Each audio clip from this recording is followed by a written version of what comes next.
예, 여러분 안녕하십니까? 아침 일찍부터 이 폭우를 뚫고 오시느라고 고생이 많으셨습니다. 이렇게 새벽에 일찍 공부하시고 이런 줄은 몰랐습니다.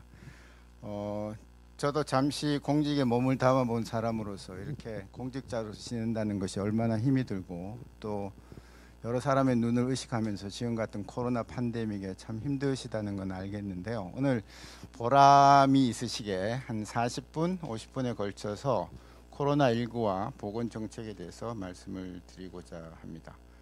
아울러 이 자리를 마련해 주신 조은희 구청장님께 깊이 감사드립니다.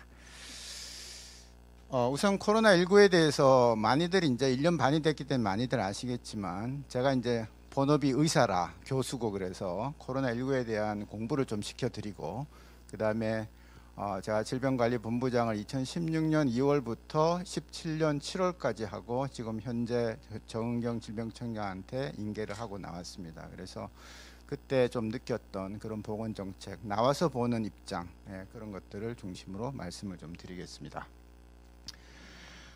이 바이러스 뭐 너무나 많이 보셨죠. 오랫동안 많이 보셨고요. 그래서 이게 이제 그냥 모식도입니다. 이렇게 이제 요 빨간 게 스파이크 단백질이라는 거죠. 그리고 전체적으로 노랗게 이렇게 나온 것들이 하나하나가 이 바이러스라는 겁니다.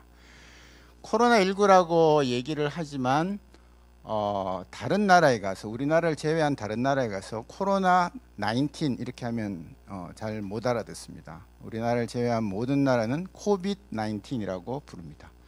대단한 약자는 아닙니다. 코로나에 CO를 따고 VI는 바이러스의 VI를 따고 디지즈 질병이라는 D를 따서 코비드 19이라고 그렇게 부르게 돼 있고 외국 문헌을 보면 다 코비드 19으로 나오고 있습니다.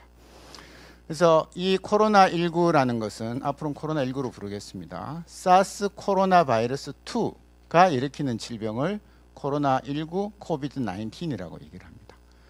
그러면 사스 코로나 바이러스 2가 있으면 원도 있겠죠. 예, 그 원이라는 것이 공식 이름은 아니지만 사스를 일으켰던 바이러스가 사스 코로나 1번입니다.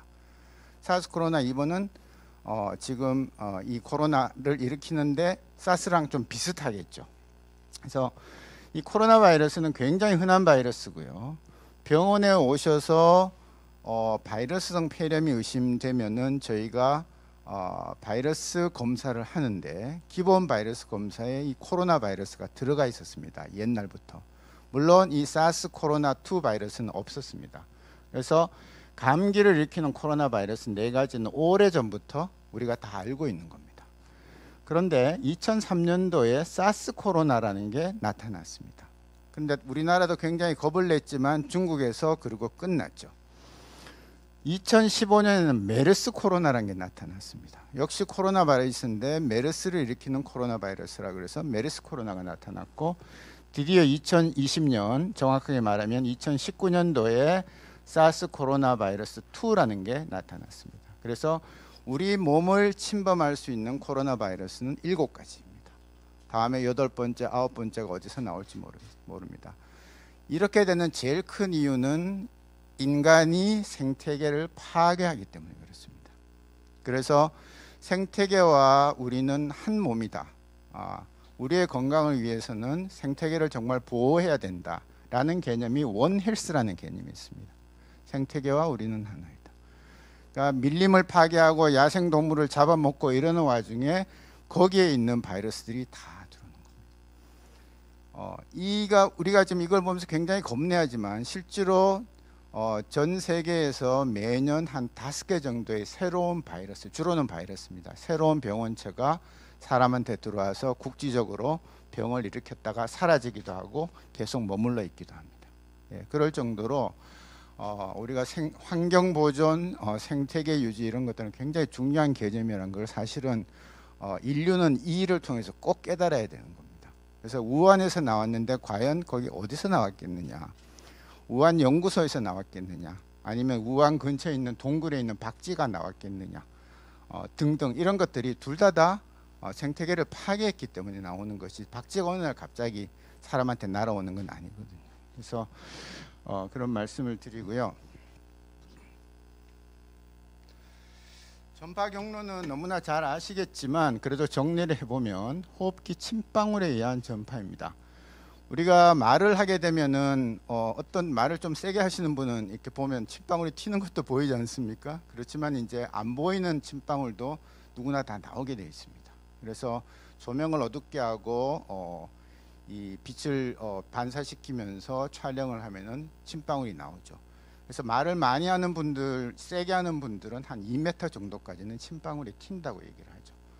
그리고 침방울이 굵은 것도 있고 작은 것도 있는데 가는 것들은 하늘에 떠 있으면, 이 공기 중에 지금 떠 있으면은 한 2~3시간까지도 머물 수가 있다는 겁니다. 아주 작은 것들은.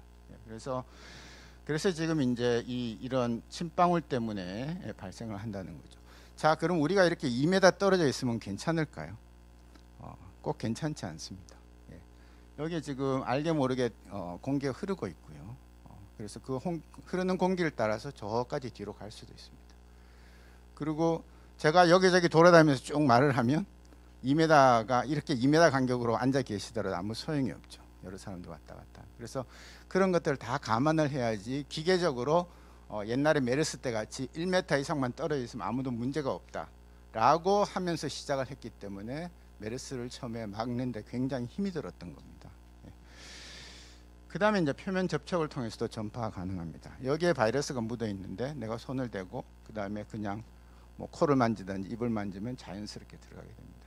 양이 굉장히 많으면 병이 걸립니다. 암만 양이 많더라도 내가 얼굴에 손을 대지 않으면 절대 걸리지 않습니다. 그리고 다행히 손을 씻어주면 안 걸립니다.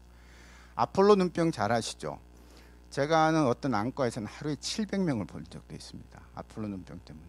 그 사람 안 걸립니다. 왜? 절대로 환자를 보고 눈 다 만지고 절대로 자기 눈에 손을 안 대기 때문에 그렇습니다. 그리고 안과 병원이 막 유행할 때 조금 더 환자가 많이 발생하는 경우는 문고리를 잡고 들어오는 경우입니다. 병원 문에 문고리를 잡고 진료실에 들어가게 되면 잡았던 게 다 자기 손에 묻기 때문에 눈에 가죠. 그래서 정말 제대로 된 병원은 자동으로 문이 열리게 그렇게 해놨다고 합니다. 자, 그리고 공기 전파가 될 것인가 라는 것은 굉장히 오래된 숙제인데 아까 잠깐 말씀드렸지만 침방울이 가늘어지면 더 아주 많이 가늘어지면 오랫동안 떠 있고 그렇다면 어느 정도의 공기 전파는 불가피하다 그런 말씀을 드리는데 아직까지는 공기 전파가 정설은 아닙니다. 자, 보십시오. 우리가 10m 정도까지 비말을 뱉으면요. 제가 질병관리본부 있을 때 이 2m에 대해서 의심을 품고 실험하는 걸 또 보고 많이 해봤는데 기침을 세게 하는 분은요. 기침 한번 세게 하면은 8m까지 날아갑니다. 물론 그렇게 의도적으로 할 리는 없겠지만 우리가 공 던질 때 각도를 잘 맞춰서 잘 던지면 멀리 가듯이 기침을 이렇게 해서 세게 하면 한 8m까지 날아갑니다. 그렇기 때문에 2m라는 게 그렇게 완벽한 안전한 거리는 아니다라는 거. 그 다음에 이런 이제 표면에 붙으면은 2~3일간 생존할 수도 있고 이 비말이 가늘어지면 상당히 오랫동안 갈 수도 있습니다. 바이러스는 100 마이크로메타입니다. 100 마이크로메타라 하면은 실감이 안 나시겠지만 우리가 미세먼지라고 부르는 거에 100 나노미터요. 그러니까 미세먼지가 10 마이크로미터부터 미세먼지라고 얘기하기 때문에 한 100분의 1보다 더 작은 그런 것들이 바이러스라서 당연히 눈에는 보이지 않고 처리하기가 굉장히 어렵죠. 자, 어떤 증상이 있을까요? 잘 아시겠지만 우리 몸에 이제 이 구조를 보십시오. 우리가 면봉 한번 이렇게 좀 넣어서 검사 직접 해보신 분 계세요, 이 중에? 예. 자, 우리가 면봉을 넣어서 어디까지 넣느냐면 여기 넣는 게 아니고요. 이 뒤를 넣습니다. 이까지 들어가야 되는 겁니다. 우리 모든 균들은 여기서 자랍니다. 여기서도 물론 자라겠지만 이거를 이제 비인두라고 하는 것이거든요. 코로 들어오든 입으로 들어오든 이 뒤쪽에 이제 인두가 이렇게 있는데 여기가 비인두고 여기는 구강인두입니다. 그래서 코를 찌르면 여기를 잘 피해 가지고 쪽 들어가서 여기서 문질러 대야 되는 거고 신속 항원 검사는 여기만 문지릅니다. 그러니까 당연히 바이러스의 양이 굉장히 적고 진단율이 떨어질 수밖에 없겠죠. 게다가 검사 방법은 신속 항원은 그냥 단백질만 보는 거고 여기는 유전자를 보는 거기 때문에 차이가 있을 겁니다. 그래서 여기 들어온 다음에 여기서 증상을 일으키니까 여기서 증상이 하나도 없는 사람 한 30%, 뭐 많게는 40%도 된다고 봅니다. 그 다음에는 이제 비인두 증상이죠. 콧물, 코막힘, 인후통, 후각, 미각 상실. 그 다음에 이것이 이제 밑으로 내려가면 이게 이제 호흡기입니다. 호흡기로 내려가면 폐로 내려가는 거고요. 그 뒤로 내려가면 밑에 있는 안 보이는 위장으로 내려갑니다. 그래서 호흡기에 가면 당연히 기침가래 호흡곤란, 그냥 폐렴입니다. 폐렴기관지염 증상이 나타나는 것이고요. 소화기는 들어가면 오심구토 설사가 나오는데 바이러스가 호흡기에도 들어가고 소화기에도 들어가는 것이죠. 우리가 여러분 잘 아시는 독감 걸리면은 그냥 열나고 기침나고 하는 줄 아시죠? 독감도 설사하고 오심구토가 있습니다. 예, 그래서 이게 재밌는 것이 둘 다 호흡기와 위장관을 같이 가는 것이고, 이제 위장관으로 내려가기 때문에 중국 같은 데서는 한국 사람들 가면은 뭐 항문에서 그 바이러스 채취하는 검사까지 하고 그렇게 하고 있는 실정이죠. 그 외에 이제 이 바이러스가 여기서 직접 들어갈 수도 있고 폐에서 들어갈 수도 있고, 일단 피를 타면 우리 몸에 혈관을 타게 되면은 전신 증상이 나타나면서 바이럴, 오한, 근육, 두통, 피로 등등 이렇게 나타나게 되고, 결막염, 뭐 피부 증상, 탈모 등등 거의 모든 것들이 나타납니다. 그래서 바이러스가 몸속에 피를 타고 이제 전신에 퍼지는 거고요. 우리 몸은 순환은 정말 수초 안에 온몸에 피가 다 흘러가는 시스템이기 때문에 금세 진행을 할 수 있다라는 겁니다.